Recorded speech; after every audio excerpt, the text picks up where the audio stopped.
Ladies and gentlemen, Roster Watch Nation, welcome back to the epic Roster Watch Podcast, brought to you by RosterWatch.com.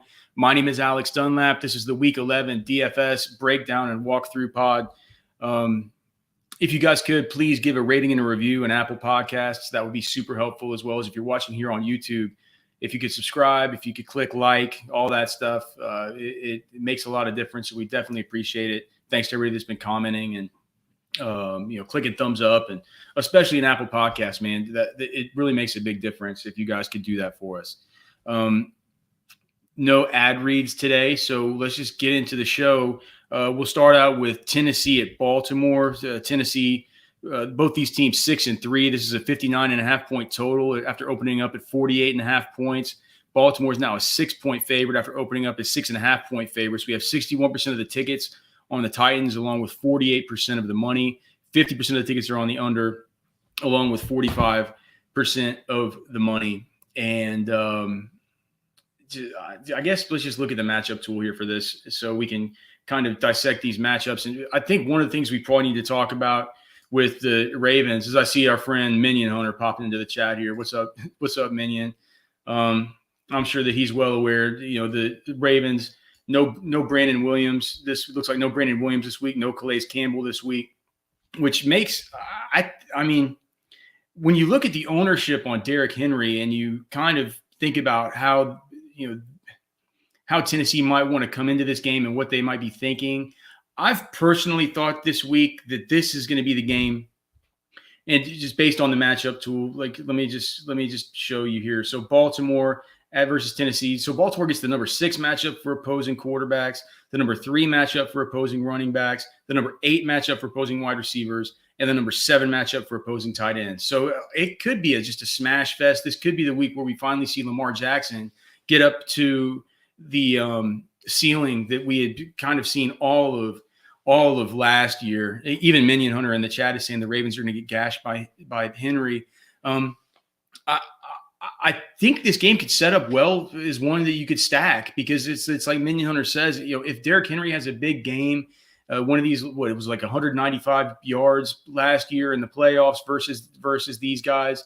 The defensive front looks like they're super banged up. Brandon Williams is probably the guy that I consider, I don't know, maybe the biggest difference maker as far as being a run stuffing, like a run stuffing one technique. We've loved him ever since his week at the Senior Bowl. That's a big loss, especially for what they could want to do is just pound the ball with Derrick Henry. And if that's the case, it's just a great situation on the other side for the Ravens. And so for that reason, I find myself playing a lot of Lamar Jackson. I know that Marquise Brown has been miserable. But man, if there was ever, I don't know if I can go back to him in season long, or if I could, play him in cash games. But for tournaments, it just seems like so easy to stack Lamar Jackson with Marquise Brown and even Mark Andrews, who's become super, super cheap. And I realize he's been undependable, but this is one of the, like we mentioned, this is a top 10 matchup for opposing tight ends. You can bring it back on the other side with Derrick Henry, and I think it makes all the sense in the world as sort of just a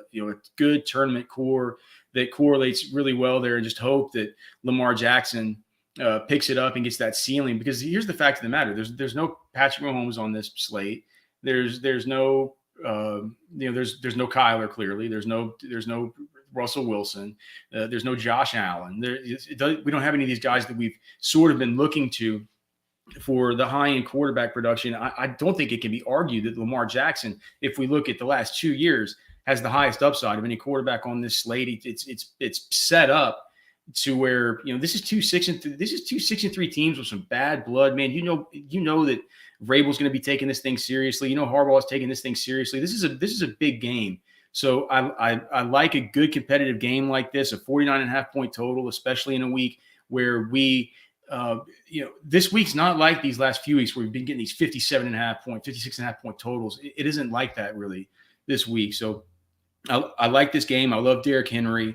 I think that Lamar Jackson's fine. It feels really weird, to get Marquise Brown in there. Maybe on FanDuel it's a little bit easier where he's a good bit cheaper. But I'm staying away from the running game. This whole thing, I looked at the player props. We have the props tool up over at RosterWatch.com. I mean, Mark Ingram and Gus Edwards and J.K. Dobbins they're cannibalizing each other so much to virtually make them all unplayable, especially whenever you have all of the especially whenever you have everybody else available to you. So for me, my interest is in Lamar Jackson. It's in the passing game. It's hoping that, Marquise Brown finally gets loose for a big one. And, Mark Andrews just at that depressed price point can be somebody that's interesting. Minion Hunter's asking about Tannehill, and I don't think Tannehill's looked that good. I'm not that interested. He knows as well as any of us do that this is not a good matchup for A.J. Brown or opposing pass catchers. So I'm going to be off of Tannehill here in this one. He's not even in my player pool this week. And, when we just let me pull up the matchup tool and just see. So for the Tennessee Titans, this game is basically the only place where the matchup tool says it's not basically a bottom, 8 matchup on the week is for opposing tight ends. And even with Jonnu Smith, we've been seeing him get a bit into a little bit of his time with Anthony Firkser, who, maybe could be an option for you if you were looking to pay way down. But for me, the Tennessee side revolves completely around Derrick Henry. Let's move on to the Detroit Lions and the Carolina Panthers. The Lions here are 4-5 after Matt Patricia seemingly saved his job a few weeks ago. We'll see if he can kind of keep this thing on the rails versus Carolina. And there's been so many question marks about this game all week. It's the total has moved from a 47.5 to a 46.5. So even if we don't get Teddy Bridgewater, I'm not sure really how much it matters. Look, our projection systems. Well, I'm trying to get our projections pulled up with how it would feel. Let me just see here. So I haven't seen any new news today on Teddy Bridgewater. I just got done doing my Roto Grinder show. So if you guys have seen something new, make sure and let me know. But I'm going off the opinion that, it could end up that we do get PJ Walker here. And if we do get PJ Walker in this game, people are going to talk about the college connection from Temple with Robbie Anderson, but I kind of think that's true. I think during times that I've seen PJ Walker, both in the XFL for the Houston Roughnecks or whatever they were, and the times we've seen him in the preseason, he's been a guy who pushed the football downfield. He obviously probably has a chemistry with Robbie Anderson. I mean, PJ Walker was there at Temple whenever Matt Rule was coaching Robbie Anderson, and there's a lot of connections there between these guys. So I think on that side of the football, could you even pay down all the way to 4,800 for PJ Walker? We're going to talk a lot about Taysom Hill whenever we get to the Saints, and maybe that's probably the more preferred play. And we will talk about Taysom Hill over on. Okay, so here's a new Fantasy Life app. It looks like Drew Lock will be playing, so we'll talk about that when we get to Denver. Mike Davis. I think he's 6,800 this week on the Carolina side. And, the matchup tool has this for Carolina as the number one matchup for opposing running backs. And this is after Mike Davis' epic chalk week last week that he absolutely failed. And all I can think about is after Christian McCaffrey went down, that just rash of games that Mike Davis had, nobody's going to be on him this week. People were saying, they're like, why don't you just play him? He's basically Christian McCaffrey, and he's like 6,500, he's 6,800, whatever. And I think that taste is going to be out of people's mouths after the last couple of times Mike Davis has gone out there and failed. But I think tournaments is a great spot it's a terrific spot for Mike Davis here in this one. And I think that as far as the Carolina side, that's where my interest is. It's in Robbie Anderson. PJ Walker is a tournament play where you can really pay down and kind of match him up there. And Mike Davis, I think you could even stack those guys.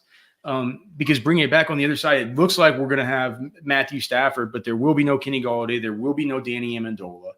And with that being the case, it opens things up clearly for TJ Hawkinson. And he won't be in play on FanDuel, because on FanDuel, you just need to play Taysom Hill at your tight end spot. But on DraftKings, I think Hawkinson, he continues to have this lingering injury, which is a little bit bothersome, but he's actually been really picking things up. Marvin Jones, And then Marvin Hall will be somebody who's in consideration. I think the play that I might like most that I've been talked onto here by my friends Derek Carty and Chief Justice 06 on the Roto Grinders show is actually Adrian Peterson on the Detroit side. We don't have any DeAndre Swift in this game. And with the lack of those other two pass catchers, here's the fact of the matter, man. The Lions don't seem to like Kerryon Johnson. And they've called Jonathan Williams up off the practice squad so he could be involved somehow. But, I mean, can you see this? This thing's going to be a 70-30 split going against the top 10 matchup. We've seen backs all year tear open the Carolina Panthers. It's our number 9 matchup of the week for opposing running backs. What's the number 21 matchup of the week for opposing wide receivers? Things could funnel to Adrian Peterson. Just all the talk has been that, they were going to be switching to DeAndre Swift, and that was the case. They were running the football. They were doing really good things like that. I don't think they're going to switch away from that. And they talked about Adrian Peterson whenever they were able to get him from Washington in a way that they were saying like they couldn't believe he was available, like with how good he was running. Like we can't look at this beast, man. Like we can't believe he was actually available. And when Adrian Peterson's gotten volume, he's been good. He's going to be sub 10% owned, and we've seen games where they fed. I mean, at Arizona, they fed him the ball 22 times. They gave him the ball 15 times at Jacksonville. Whenever guys like DeAndre Swift were healthy, 14 times versus Chicago. So even though these last few weeks was DeAndre Swift has been getting acclimated in, we've just seen, AP's, his production just go absolutely, down the drain. We did see at Minnesota, he got three receptions. That was in the game when Swift was healthy and beginning to become integrated. With Danny Amendola, Kenny Gauley, all these guys down, you don't think they might be dumping off to AP at all? They've always thought of Kerryon Johnson as a kind of a 1B type of guy. I think this is probably a 70-30 split between those two. And I think Adrian Peterson at 4K, I don't see that much really opportunity cost anyway at the running back spots out of a couple guys. So AP, somebody who I'm in on this week and think that he should be considered, even though he's old and it feels like a pretty gross play. Pittsburgh at Jacksonville. Pittsburgh is still 9-0. Jacksonville 1-8. Pittsburgh's 10.5 point favorites here. This over-under stayed at 46 all week. We have 63% of the tickets on the under, 79% of the money on the under. So sharp support here for what the public is thinking, but even more so, the public thinks this thing goes under. The sharps think this thing goes under. We have 51% of the tickets on the Jaguars, 29% of the money on the Jaguars. As far as the matchups here, Pittsburgh gets the number 3 matchup for opposing quarterbacks, the number 5 matchup for opposing running backs, the number 3 matchup for opposing wide receivers, and the number 2 matchup for opposing tight ends. The thing for DFS is, if you own Chase Claypool or Deontay Johnson or Juju in a season-long league, of course you're playing them, right? Because you just have them, you put them in. When you have to choose between the 3, that's when it gets hard. For me, I've kind of been leaning toward Deontay Johnson because in games where he's been healthy and games where he stayed healthy, which really isn't that often, that dude gets hurt in these games pretty often. But he seems to me like he's kind of the alpha as far as from a target share perspective. He also has the highest prop of these guys as far as his receptions, 5.5 reception, 61.5 yard prop. Also the not the best touchdown odds. Juju Smith-Schuster is plus 145. Deontay Johnson's plus 165. So I think stacking any combination of those. Hell, Eric Ebron. He's been coming on and looks really good. It's a terrific match. What did I just say? It's the number 2. It's like the best matchup. It's the number 3 matchup for opposing wideouts, but number 2 matchup for opposing tight ends. The question people are going to have is about James Conner. And on FanDuel, he's actually showing up as the second best value on the whole slate out of the 95 props that I have up in the Vegas tool right now. James Conner has a 75.5 yard, 2.5 reception, 16.5 receiving yard over under. He's minus 165 to score. I believe that is the second best touchdown odds on the whole board this week, just behind Dalvin Cook, but nobody's going to play him despite the good matchup, despite the fact that they're 10-point favorites, because he's looked kind of bad. And even though Mike Tomlin continues to talk about, he's our bell cow, he's all this stuff, it feels like something is starting to it feels like the winds are starting to change around there, and maybe James Conner's not going to be long for the Steelers. Could it be a game where – but then again, could it be a game where it's just like, man, this is an undefeated team. Are they going to keep just throwing the ball as much as they have been? Maybe this is a game where they're like, hey, let's put our heads down. Let's run the ball with Conner. I have a hard time figuring out how the game script of this thing's going to go. And for that reason, it's like I not only have trouble deciding who I would like to stack Ben Roethlisberger with, I have trouble deciding whether the passing part of this offense is the part of this offense that we can continue to rely on, even in a game like this that appears like it's going to be so lopsided. And if that's the case, can we really trust James Conner? So for all those reasons, it makes me think, ownership could be a little bit lower than what some people would generally think, given the implied team total, given the good spot that James Conner's in. So maybe for tournaments, because that's in tournaments, you play these murky situations with low ownerships, and if things go off, you're going to be all alone on an island having made a great decision. I just feel like the decision here is kind of hard to make. For me, I find myself with the tournament lineups I'm making, just sort of taking one-offs here and there, maybe getting a Conner in a lineup or getting a Deontay Johnson in a lineup where he fits, but not really finding myself stacking around this whole situation, because on the other side, who do you bring it back with, really? You could play James Robinson on FanDuel, especially. He's looking like a sort of a top 10 value on the slate as far as the Vegas projections. He has a 3.5 reception prop. He's staying involved in the receiving game.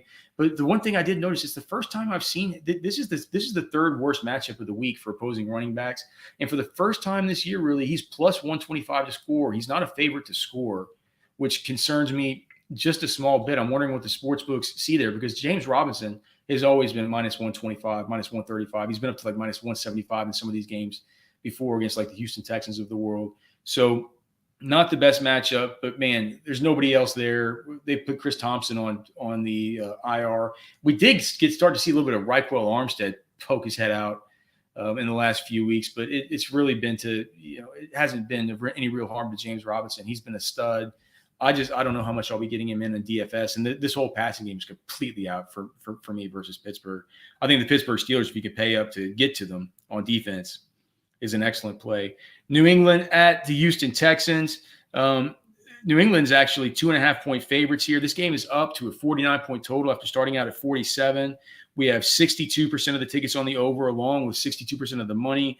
We have 63% of the bets on New England, along with 77% of the money. So what people think here is that Cam's going to go big, and Jacoby Myers is going to be really popular here in a really good matchup.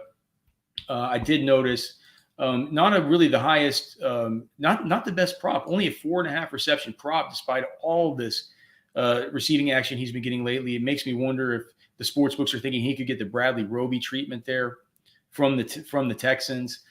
And the other thing is, too, just on the New England side, I came into this week so high, especially on FanDuel, on Damian Harris, because I believe he's 5,800. And it just feels like the kind of game where that guy versus Houston, who's just so bad against the run, it feels like it was like he looks really good, man. And it felt like they'll continue to lean on him. But now just this morning, we see Sony Michel gets activated. It's looking like he's probably going to play. Now we not only have, Rex Burkhead, who's been mixing in a little bit to deal with. Now, I mean, they probably play some Sony Michel as well. And, you have Cam to worry about down on the goal line. So I know our models really liked Damian Harris, and he's actually on the DFS cheat sheets this week. But I'm not entirely sure that I'm going to keep him on there, because the models did not account for the fact that Sony Michel was going to be in there, and it didn't account for any potential touch share that he had. So we'll keep an eye on that. But I think I'm getting him off the cheat sheet. I'm kind of coming off of Damian Harris. And then on the other side, let me just look and see, is Stephon Gilmore back this week? Maybe some of you guys in chat would know if Stephon Gilmore is back. Let me see. So Patriots. Stephon, flip offense. So Stephon Gilmore, he's still questionable with a knee. We don't know about him. Even so, man, like he has not been that good. Brandon Cooks has been a beast. Will Fuller just scores every damn week. Randall Cobb, actually, for his price on DraftKings, was up towards the top, I believe, of the Vegas tool. Not as high up as Brandon Cooks, but Brandon Cooks is just way up here on this thing. Brandon Cooks has a 4.5 receptions, 62.5 yard over under. He's 5.2K. This is a game where you could play Cam.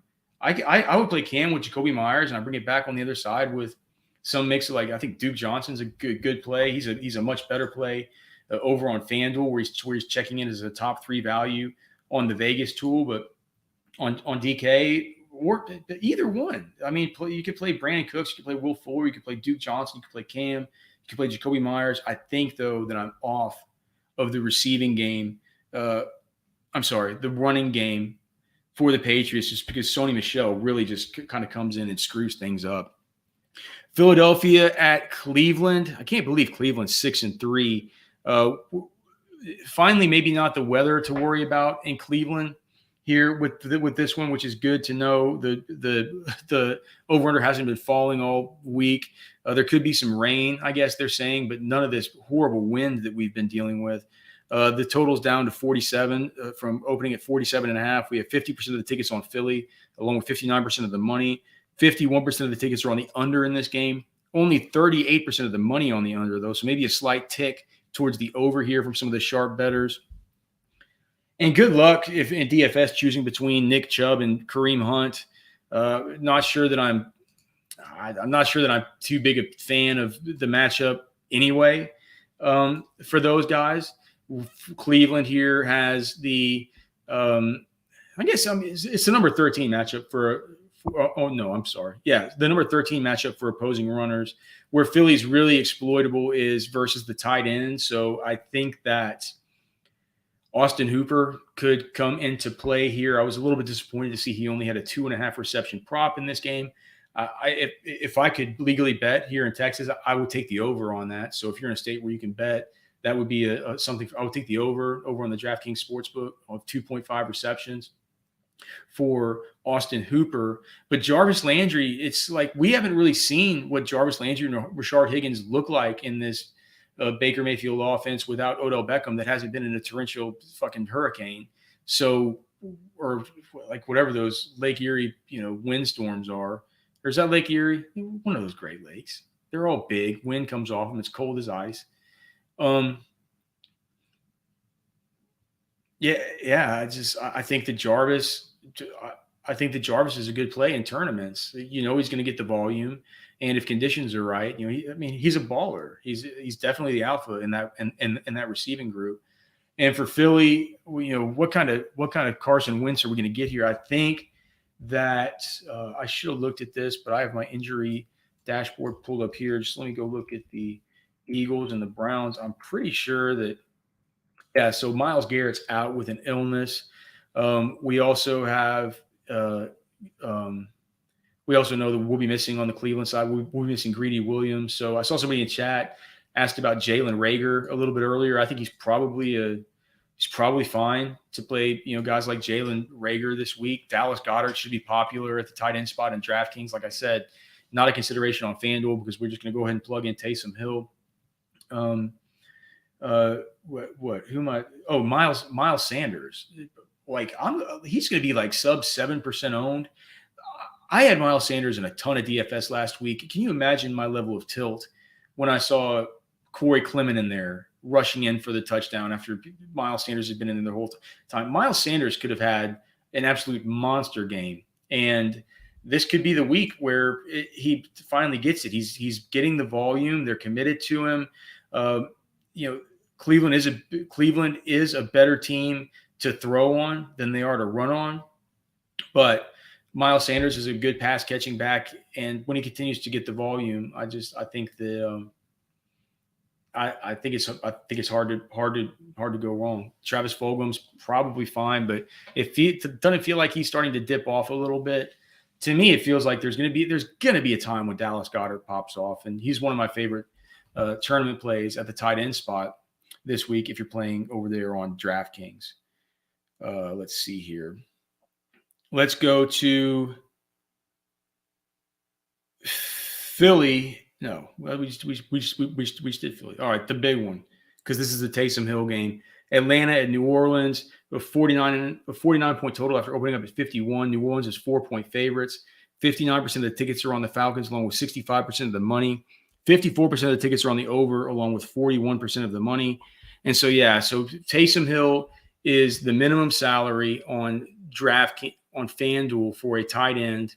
And he's going to be playing. He's going to basically be the starting quarterback based on all these reports. Now, we haven't heard from Sean Payton that he is, but let me just look and see on Spot Track. I just Spot Track Taysom Hill.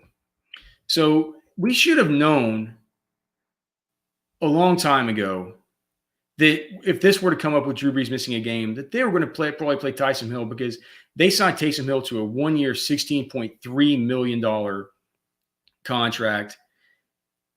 $16.3 million contract for Taysom Hill. It's unbelievable. Whereas if you look at what Jameis's contract is, Jameis Winston Spot Track, a 1-year, $1.1 million deal.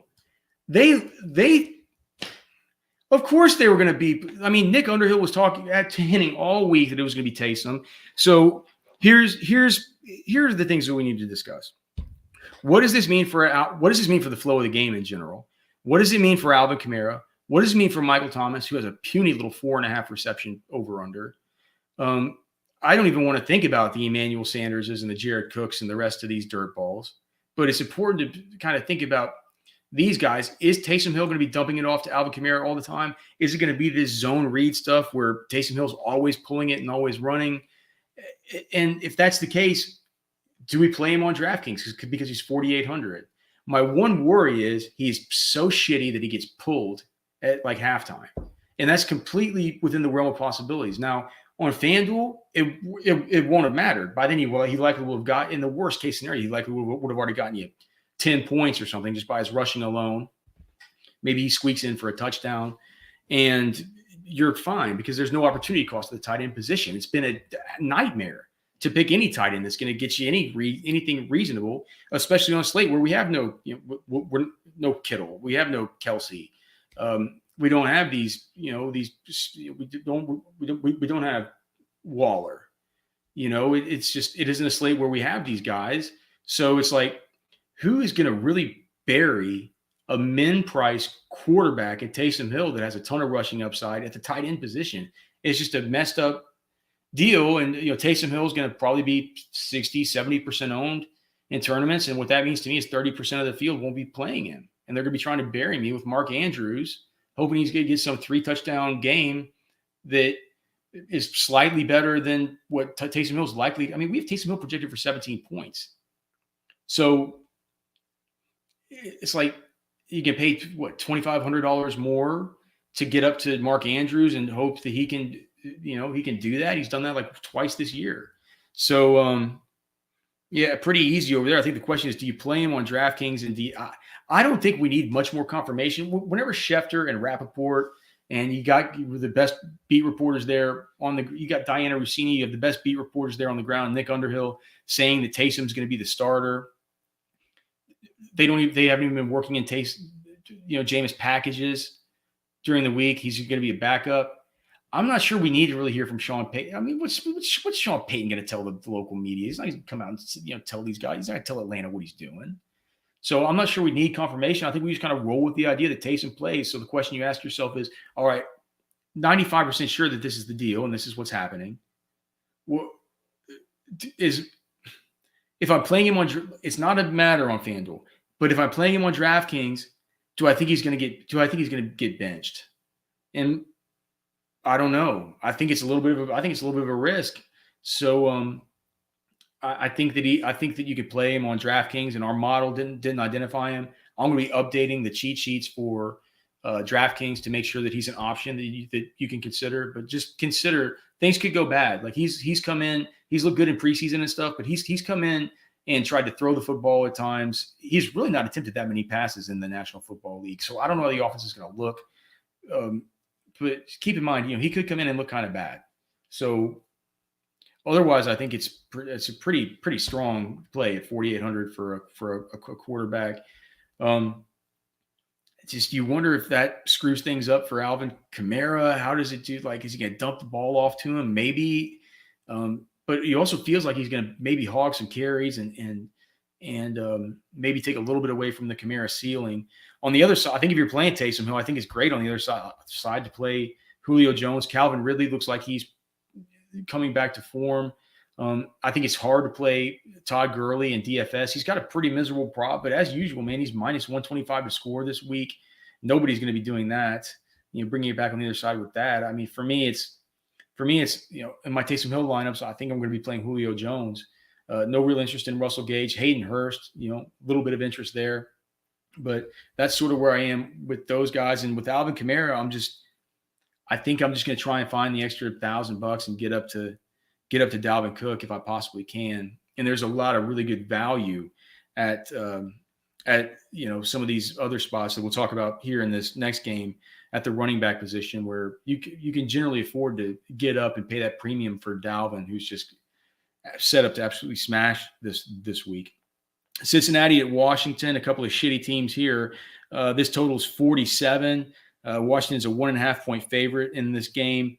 59% of the tickets are on the Cincinnati Bengals, along with 59% of the money, though. 60% of the tickets are on the over, along with 93% of the money. So this is a game that was identified by Pat Thorman over there at Establish the Run as one of the fastest paced games of the week. So play your Terry McLaurin. I think that J.D. McKissick and Antonio Gibson are both excellent options. I think on let me do a screen share here, but I'll show you guys. You'll never believe this. On the Vegas tool, we have J.D. McKissick actually showing as the top value on FanDuel, which doesn't even reward you for this massive number of receptions that he has been getting. So yeah, this is the FanDuel sheet. No, sorry, that's the DraftKings sheet. Here on FanDuel, we have J.D. McKissick up here at the very top. I mean, he has a 67 total yard prop. He's plus 150 to score with a 4.5 reception over under for just 5,600 over on FanDuel. I think he's a good play. And I talked about some of these other value running backs that you can get in. And these guys like, you see on the sheet here, like Duke Johnson, Kalen Ballage, Gio Bernard, all showing up as excellent values just based on the median projections there from the sports books. Of course, all those tools, you can get access to them over at rosterwatch.com to do your own research. We're always updating them as new information comes in. But yeah, McLaurin, you really, really, really like McLaurin this week. You really like McLaurin every week. But I mean, this is the Cincinnati Bengals are the number 5 matchup for opposing wide receivers. Alex Smith has looked kind of weird and has looked really frenetic out there. But he's been getting – McLaurin's been producing just because McLaurin's an absolute baller and he's matchup proof. This isn't even a matchup that we really need to worry about. When some people are on the Cincinnati side, I worry about the Washington DBs, man. They've turned out they've turned out to be actually really good. It's been actually a pretty tough spot for slot wide receivers. So everybody's high on Tyler Boyd. The Vegas tool is high on Tyler Boyd. I've been a little bit worried about Tyler Boyd this week. I didn't even mention Logan Thomas when I was talking about the football team. And he's actually showing up as the second highest value on the Vegas tool. So he has a 3.5 reception, 35.5 yard receiving prop. He's only $3,300 on DraftKings. He's getting more involved. Alex Smith seems to be more interested in getting the football to the tight ends than Kyle Allen might have been. So Logan Thomas certainly in play as well. Anyway, back to the Bengals. I'm not really on any of them. I don't know. I think Gio Bernard could get some work in the receiving game, but that offensive line is pretty bad. We know about the Washington defensive front; they're back healthy. I think last week was a bit of an anomaly. So I think they're going to sack Joe Burrow. I don't necessarily think Joe Burrow's going to have a bad game, but I think they're going to get to him. I think they're going to sack him. I think the Washington defense is a good cheap play in DFS this week. All right, on to the afternoon games. Miami at Denver. This game has a 46 over/under, 3.5 point spread here. 3.5 point spread here. Miami's favored. 59% of the tickets on the Dolphins, 71% of the money. 68% of the tickets are on the under, 81% of the money on the under. We just found out via the Fantasy Life app. You should go download the Fantasy Life app, by the way. It's free, and you can get updates right when they come out. So we're gonna have Drew Lock. I don't think it matters. Drew Lock. I've always said it, and I felt like I was gonna look kind of wrong there for a while, but I think Drew Lock sucks. I want to play any of these wide receivers versus Xavier Howard and Byron Jones. I want to play the Miami defense here. You'll probably hear some talk about Savon Ahmed. I kind of understand that on the Miami side, but we also have Matt Breida coming back. We don't know exactly how that touch split's going to work out. I tend to think that after Savon Ahmed's been able to do what he's done over the course of these past 2 games for the Dolphins, that they would tend to stick with him. It's a middling matchup for the Dolphins, basically across all of skill positions except for the tight end, where Denver's actually been really good this year. So Mike Gesicki off the radar for me. Dude, this is a game where I'm interested in playing the Miami defense, and I can't think of many other plays that are going to be coming across my personal player pool. The 0-9 New York Jets travel to the 2-7 Los Angeles Chargers. This game opened up at 46.5 points is the total, and that's where it stayed. The Chargers are between 9.5 and 10-point favorites, depending on where you look. 60% of the tickets are on the Jets to cover here, but only 40% of the money. 54% of the tickets are on the over, but only 21% of the money. So people see a slog here. Look, just if you just think about it just think about it logically. Justin Herbert has been one of the best quarterbacks in football. And somehow Anthony Lynn is such a shitty coach that they keep losing games. And whenever I hear about a 10-point spread and they're at home and they're playing against the crappy Jets and yada, yada, yada, I think to myself, even though this is the number 7 matchup for opposing quarterbacks, the number 8 matchup for opposing running backs, the number 7 matchup for opposing wide receivers, and the number 4 matchup for opposing tight ends, that the game script could get out of hand and Justin Herbert might not need to turn on the heat on these guys. And to that, I say, they need to let Justin Herbert go out and kick somebody's ass. They need to get a win under their belt, a dominating win. They need to get the stink of all these losses off of Justin Herbert. He's playing so well, and the coaching staff is letting him down with these idiotic play calls at the end of football games and this horrible clock management. They're going to unleash him. So I love Justin Herbert this week. I love Keenan Allen. I think Mike Williams is an excellent tournament play. Hunter Henry, of course. I can't believe I'm going to say it, but Kalen Ballage is looking much better. I don't understand it. Like what Byron and I were talking about this, and what it is with Kalen Ballage, he just looks. He's gotten rid of that shitty attitude he had. Kalen Ballage has always had just a real attitude, like he was too cool for school. He didn't want to be there. At least during the time that we'd seen him in Miami, and maybe during his time with the New York Jets and more time with Adam Gase, he was sort of humbled. But he's looking like the Caleb Ballage that we saw at the Senior Bowl, and we were like, there's something here with this guy. The pass catching chops, the ability to run between the tackles, not necessarily the best first level vision, but that good second level vision to be able to